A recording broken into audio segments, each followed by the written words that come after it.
تمام صحابہ نے حضرت عمر کے اجتہاد کو تسلیم کیا۔ انہوں نے کیا فیصلہ کیا؟ اب عثمان پھر علی، اس 6 رکنی کمیٹی نے کیا فیصلہ کیا ہے؟ اب عثمان پھر علی۔ اب عثمان کی خلافت بھی، علی کی خلافت بھی 6 رکنی کمیٹی کا فیصلہ ہے، اور اس 6 رکنی کمیٹی کو تمام صحابہ نے تسلیم کیا ہے۔ یہ اجتہاد ہے عمر فاروق کا، اور اس اجتہاد کو تسلیم کیا تمام صحابہ نے۔ اس اجتہاد کے تسلیم کرنے میں تمام صحابہ نے تقلید کی حضرت عمر کی۔ تو بات سمجھا رہا ہوں، یہ صحابہ سے طریقہ چلا آ رہا ہے، یوں تقلید ہوتی تھی۔ اب آگے آئیے، اب یہ کہیں گے اچھا جی پھر تم تقلید ابو بکر کی کرو، عمر کی کرو، ابو حنیفہ کی، شافعی کی، مالک کی کیوں کرتے ہو؟ حنفی، شافعی، مالکی کیوں بنتے ہو؟ تم بنو ابو بکری، عمری، صدیقی، فاروقی، عثمانی، صحابہ کی تقلید کرو نا۔ جواب سمجھو ذرا، یہ ان کے مغالطے ہیں، یہ ذرا سامنے رکھو۔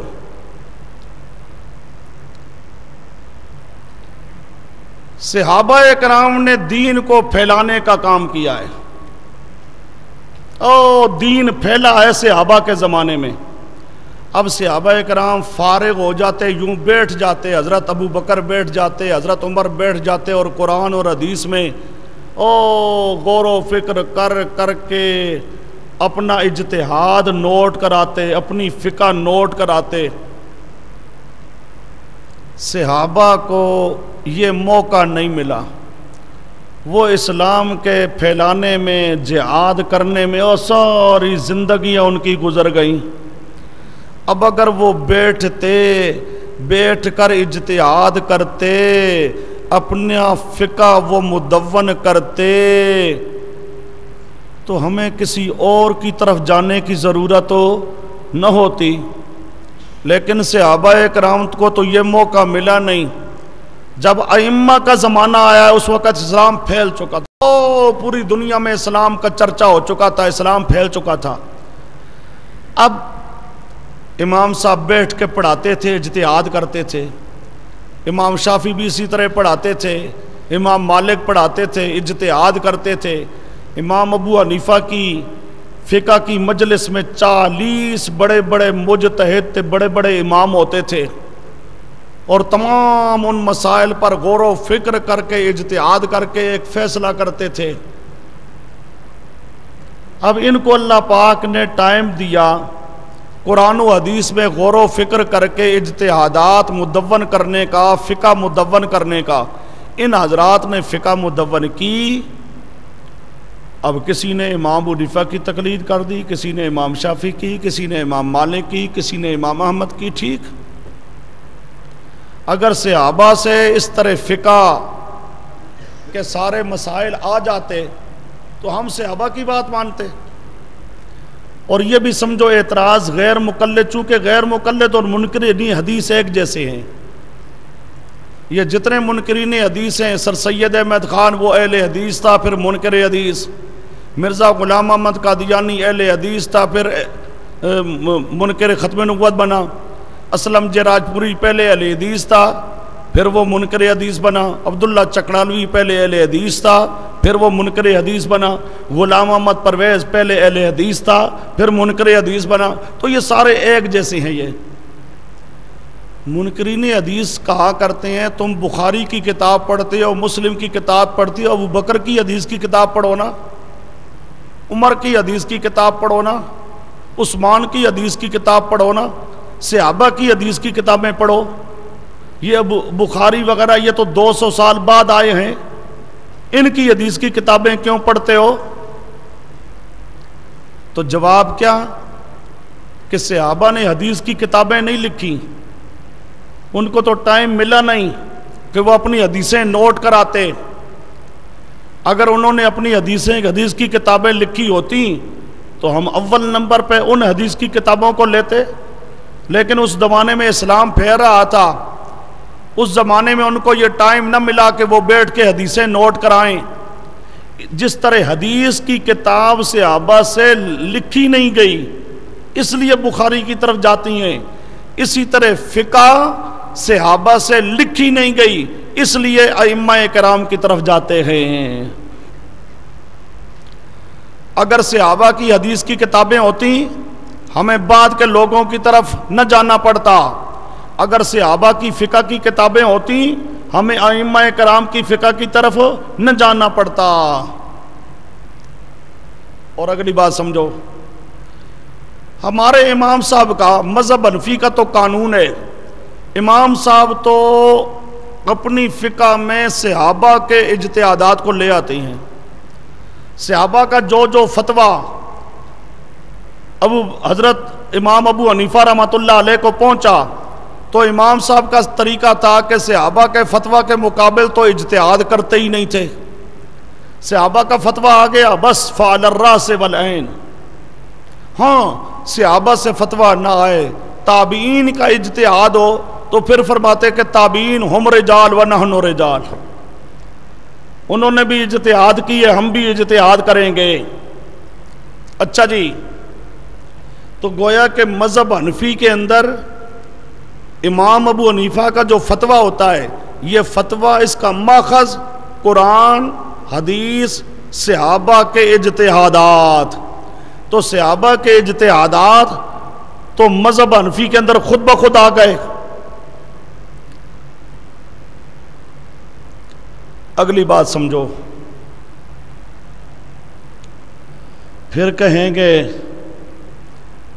تم کہتے ہو چاروں امام برحق، حق تو ایک ہونا چاہیے.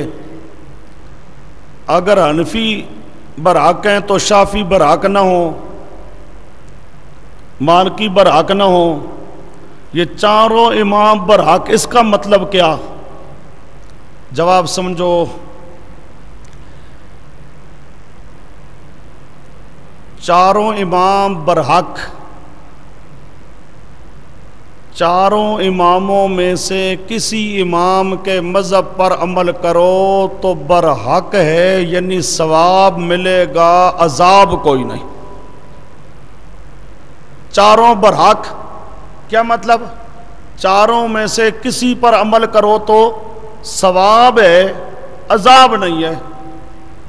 اور یہ فیصلہ پیارے پیغمبر نے خود کیا. پیارے پیغمبر صلی اللہ علیہ وسلم فرماتے ہیں کہ مجتہد جب اجتہاد کرتا ہے تو اس کا اجتہاد صحیح ہوگا اور یا غلط ہوگا.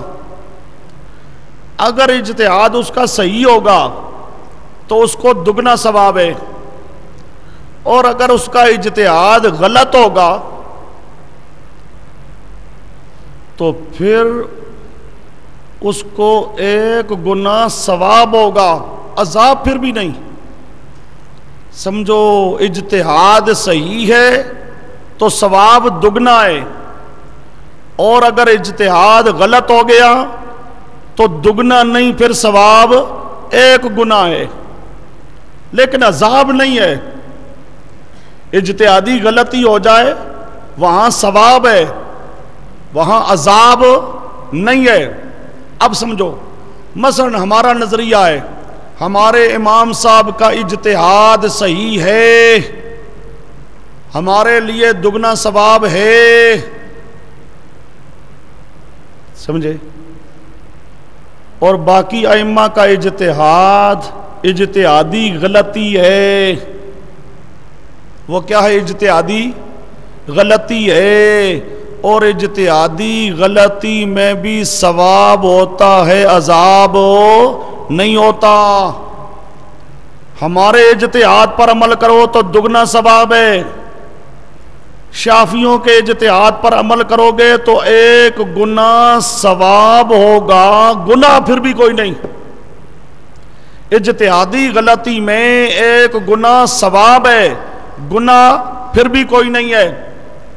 اب اس اعتبار سے چاروں مذہب حق ہیں. کیا مطلب؟ چاروں مذہب میں سے جس مذہب پر عمل کرو گے، جو مذہب صحیح ہوگا اس میں دگنا ثواب، جو مذہب اجتہادی طور پہ غلط ہوگا اس میں 1 گنا ثواب ہوگا، عذاب پھر بھی نہیں ہے. چونکہ چاروں مذہب پر عمل کرنا اس میں ثواب ہی ثواب ہے، عذاب کوئی نہیں. اس لیے چاروں مذہب کیا ہیں؟ برحق ہیں. کوئی بات سمجھ آ رہی ہے؟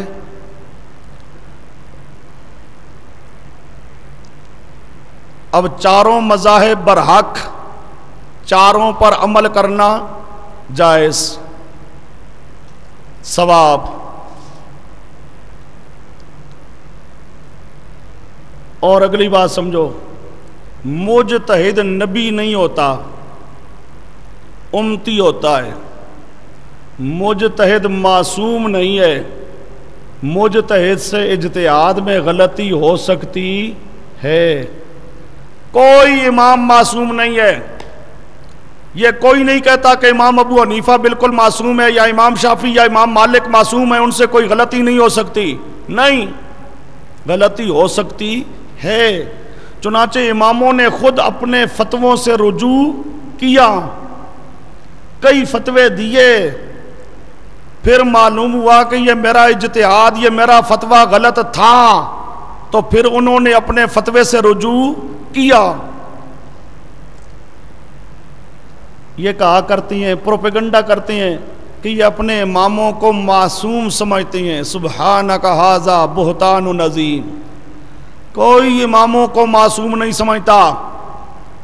امام مجتہد ہیں، ان سے اجتہاد میں غلطی ہو سکتی ہے، معصوم کوئی نہیں ہے. مثلا ہمارا ذہن ہے اپنا کہ ہمارا امام صاحب جو ہے ان کا اجتہادات ٹھیک ہیں، دوہرا ثواب ہے. لیکن ہمارے امام کے اجتہاد میں بھی احتمال ہے کہ وہ صحیح نہ ہو، غلط ہو. وہ سمجھے؟ ہمارا خیال ہے ہمارے امام کا اجتہاد کیا ہے؟ صحیح ہے، لیکن ممکن ہے اجتہاد صحیح نہ ہو، غلط ہو. یہ ہو سکتا ہے. مجتہد جو بھی کوئی ہوگا وہ اپنے اجتہاد کو صحیح سمجھے گا، لیکن ممکن ہے اس اجتہاد میں اس سے غلطی ہو گئی ہو. معصوم کوئی بھی نہیں ہے، اجتہادی غلطی ہو سکتی ہے، لیکن اجتہادی غلطی پر عمل کرنے میں گناہ نہیں ہوتا، ثواب ہوتا ہے. لیکن ایک آدمی ایسا ہے جو مجتہد نہیں اور خواہ اجتہاد کرے. اب ہمارے اماموں نے تو کیا اجتہاد. مجتہد کیا ہے؟ بینا. مجتہد کیا ہے؟ بینا. غیر مجتہد کی مثال یوں سمجھو جیسے نابینا. نابینا بینا کے دامن کو پکڑ لے، بینا بھی سیدھا پار ہو کے چلا جائے گا تے نابینا بھی پار ہو کے چلا جائے گا. اب غیر مجتہد کو جو مسائل معلوم نہیں تھے، رستہ معلوم نہیں تھا، مجتہد کو وہ رستہ معلوم تھا. مجتہد پار ہو گیا، غیر مجتہد بھی ساتھ پار ہو گیا. یہ تقلید، مجتہد کی تقلید، یہ بینا کی تقلید ہے. یہ تقلید مجتہد کی تقلید بینا کی تقلید ہے. اب اس کے برعکس حدیث میں آتا ہے ایک آدمی اجتہاد کرنے کی طاقت نہیں رکھتا اور خواہ اجتہاد کرتا ہے، حالانکہ اسے اجتہاد کرنے کی طاقت میسر نہیں ہے، وہ خواہ اجتہاد کرتا ہے. اب جس طرح ایک ماہر طبیب ہو، مستند حکیم ہو، ڈاکٹر ہو، سند یافتہ طبیب ہے، ڈاکٹر ہے، وہ بعض اوقات دوائی دیتا ہے، بعض اوقات دوائی سے فائدہ ہوتا ہے، بعض اوقات دوائی سے فائدہ نہیں ہوتا. فائدہ نہ ہو تب بھی اس پر حکومت کی طرف سے کوئی اعتراض نہیں ہوتا. وہ کہتے ہیں یہ مستند ہے، سند یافتہ ہے، سند یافتہ ہے، مستند ہے۔ اب ایک آدمی مستند نہ ہو، اس نے چند ٹوٹکے یاد کر لیے اور حکیم بن گیا اور لوگوں کو نسخے دینے شروع کر دیے۔ اب وہ کہے جی میرے نسخوں سے بڑا فائدہ ہوتا ہے، جو مستند حکیموں سے فائدہ نہیں ہوتا۔ اب اس کے اگر فائدہ ہو رہا ہے تو ویسے ایک تکا ہے اس کا جو لگتا جا رہا ہے، حقیقت کے اندر تو یہ مستند نہیں ہے۔ اب اگر مستند سے کوئی آدمی مر جائے تو اس پر کیس نہیں ہوتا، اور غیر مستند سے کوئی مر جائے تو فوراً اس کو پکڑیں گے جیل میں۔ جب تو سند یافتہ نہ تھا تو تو نے یہ کام کیوں کیا؟ تیرے اندر یہ طاقت ہی کوئی نہیں۔ اگر وہ کہے جی فائدہ ہوتا ہے، وہ فائدہ ہوتا ہے، یہ تو تیرا تکا لگ گیا نا۔ اب اسی طرح سمجھو جو مجتہد نہ ہو اور اجتہاد کرے تو اجتہاد اس کا صحیح ہوگا یا غلط؟ حدیث میں آتا ہے اگر اس کا اجتہاد صحیح ہونا تب بھی رسول پاک فرماتے ہیں فقد اخطأ۔ غیر مقلد ہے، اجتہاد کرنے کی طاقت نہیں رکھتا اور خواہ اجتہاد کرتا ہے، پیارے پیغمبر کہتے ہیں اس کا اجتہاد صحیح ہو فقد اخطأ، تب بھی سمجھو کہ غلط ہے۔ وہ سمجھو مجتہد سے غلطی ہو جائے تب بھی ثواب، مجتہد سے غلطی ہو جائے تب بھی ثواب، ہم مجتہدین کی غلطی پر عمل کر لیں تب بھی ثواب، اور غیر مقلد کی بات صحیح ہو تب بھی عذاب۔ غیر مقلد کی بات صحیح ہو تب بھی حدیث کیا کہتی ہے؟ وہ کیا ہے؟ غلط ہے، اس کے لیے ثواب کوئی نہیں ہے۔ کیوں؟ اس کو جب طاقت نہیں تھی اجتہاد کرنے کی، سند نہیں تھی، اس نے یہ کیا تو کیوں کیا؟ اچھا جی، اب چاروں مذہب برحق، اس کی بات آپ کو بتائی کہ چاروں مذہب برحق ہونے کا مطلب یہ ہے کہ چاروں مذہب میں سے کسی مذہب پر عمل کرو گے ثواب ملے گا، گناہ نہیں ہوگا، اور مجتہد جو ہوتی ہیں وہ معصوم نہیں ہوتے، غلطی ان کو لگ سکتی ہے۔ آگے آئیے، تقلید کی بحث جب ہوگی، یہاں پر آپ کے پاس جو تعریفیں لکھی ہوئی ہیں، اتباع الغیر، اتباع الغیر، اتباع الغیر۔ تقلید کیا ہے؟ ایک آدمی دوسرے کی اتباع کرے۔ اب غیر مقلد کہیں گے نہیں جی اتباع اور ہے تو تقلید اور ہے، اتباع اور ہے اور تقلید اور ہے۔ یہ اصل میں ابن قیم کی ایک غلطی ہے، اس سے ایک غلط بات نکل گئی۔ اس نے کہا جی جو چیز دلیل کے مطابق ہو نا وہ ہوتی ہے اتباع، اور جہاں دلیل نہ ہو تو وہ ہوتی ہے تقلید۔ بس اس کا ایک اپنا عقلی اندازہ ہے، اس عقلی اندازے کو غیر مقلدوں نے لے لیا، جی اتباع اور ہے تو تقلید اور ہے۔ حالانکہ تقلید کی جتنی تعریفیں آپ نے پڑھی ہیں سب کے اندر لفظ آ رہا ہے تقلید اتباع الغیر، التقلید اتباع الغیر، غیر کی اتباع کرنا ہے تو اتباع ہے تو تبھی تقلید، اتباع ہے تبھی اتباع کا لفظ تعریف کے اندر آ رہا ہے۔ لیکن چونکہ عام طور پہ یہ ان کا پروپیگنڈا ہوتا ہے کہ جی تقلید اور ہے اتباع اور ہے۔ اتباع کیا ہے؟ ما ثبت بالدلیل، جس پر دلیل ہے۔ تقلید وہ ہے جس پر دلیل نہیں۔ وہ بھی سمجھایا ہوں، تقلید میں دلیل کی بات نہیں، مطالبہ ہے دلیل۔ تقلید کے اندر کیا ہوتا ہے؟ دلیل کا مطالبہ نہیں ہوتا۔ اب آئیے اتباع کے لیے، اتباع وہ کہتی ہیں اتباع کیا ہے؟ ما ثبت بالدلیل۔ قرآن پاک میں بہت ساری آیات ہیں جو بتاتی ہیں کہ اتباع ما ثبت بالدلیل کا نام نہیں ہے۔ جس طرح تقلید اچھی بھی ہو سکتی ہے، بری بھی ہو سکتی ہے، اتباع اچھی بھی ہو سکتی ہے، بری بھی ہو سکتی ہے۔ غلط آدمی کی تقلید کرو گے غلط، غلط آدمی کی اتباع کرو گے غلط، اچھے آدمی کی اتباع کرو گے صحیح، اچھے آدمی کی تقلید کرو گے صحیح، قرآن حدیث کے مقابلے میں کسی کی بات مانو گے تقلید کرو گے تب بھی غلط، قرآن حدیث کے مقابلے میں کسی کی اتباع کرو گے تب بھی غلط، وہ سمجھے؟ تو یہ کہے آدمی کہ جی نہیں اتباع صحیح ہوتی ہے، یہ بات نہیں ہے۔ آئیے دو چار آیتیں سامنے رکھ لو۔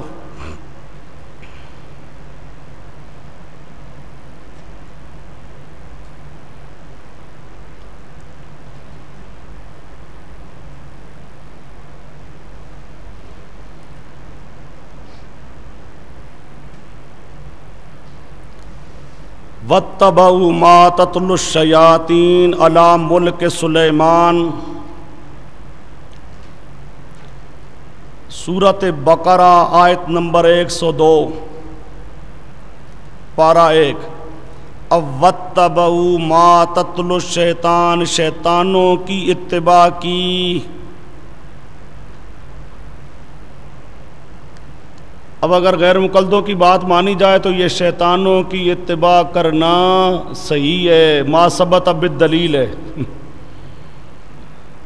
وَاتَّبَعُوا مَا تَتْلُو الشَّيَاطِينُ عَلَى مُلْكِ سُلَيْمَانَ، سلیمان علیہ السلام کے زمانے میں شیطان جن جو کام کرتے تھے انہوں نے اس کی اتباع کی۔ اب اتباع کی، اتباع کا لفظ ہے، اتباع کس کی ہے؟ شیطانوں کی اتباع ہے۔ اب خود سوچو شیطانوں کی اتباع صحیح ہے؟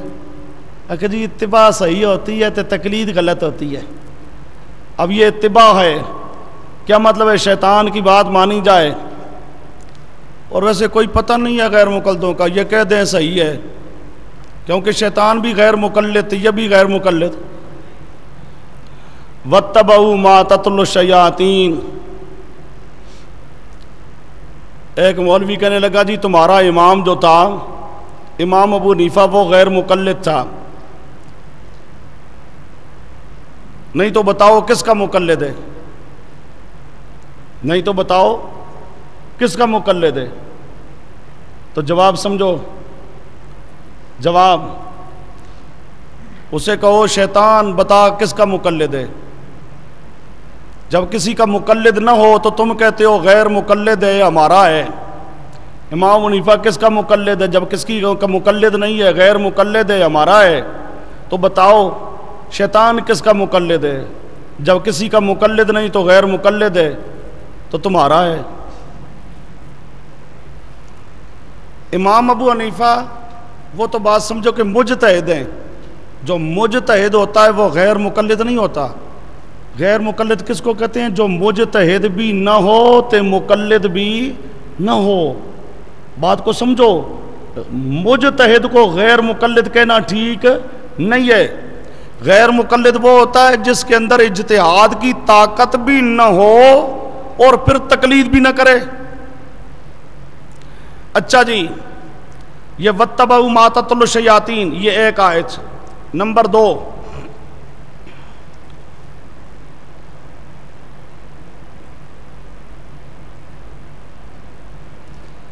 فَاتَّبَعُوا أَمْرَ فِرْعَوْنَ، سورۃ ہود آیت نمبر 97 پارہ 12۔ فَاتَّبَعُوا أَمْرَ فِرْعَوْنَ، انہوں نے فرعون کی اتباع کی۔ اب فرعون کی اتباع ما ثبت بالدلیل ہے، یہ اتباع کرنا صحیح ہے؟ بس ایک عقلی بات اس نے کہہ دی، ابن قیم نے، ایک مقلد ہیں، انہوں نے مان لی۔ آئیے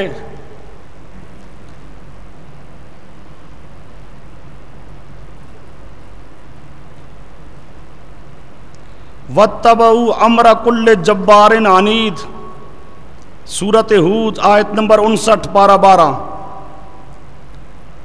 وَاتَّبَعُوا أَمْرَ كُلِّ جَبَّارٍ عَنِيدٍ،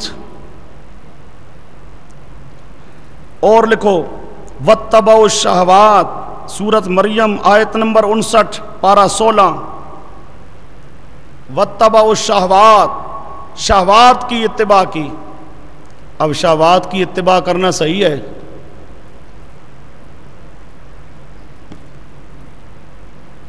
اچھا جی، اس طرح قرآن پاک میں بہت ساری آیتیں ہیں، بہت ساری آیات۔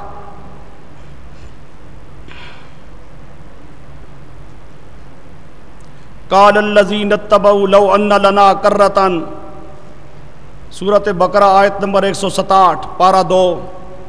مشرکوں نے، جنہوں نے اپنے پیروں فقیروں مشرک پیروں کی اتباع کی، مشرک مولویوں کی اتباع کی۔ اب یہ قال الذین اتبعوا تو شرک میں انہوں نے اتباع کی۔ کیا یہ شرک میں اتباع کرنا کوئی صحیح ہے؟